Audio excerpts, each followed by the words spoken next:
দেখুৱাই যায় তাৰ কাৰণে অনুৰোধ জনাইছোঁ।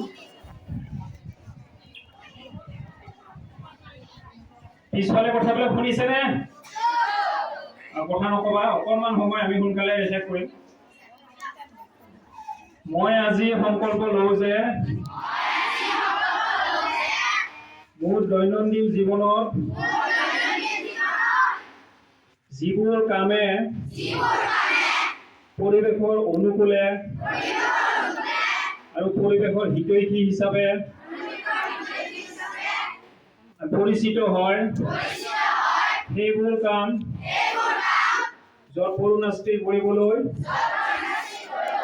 আমি চেষ্টা কৰিম আৰু লগতে মই মোৰ পৰিয়ালৰ বন্ধুবৰ্গ আৰু আনকো পৰিৱেশৰ অনুকূল কামবিলাকৰ গুৰুত্ব বুজাই দিম।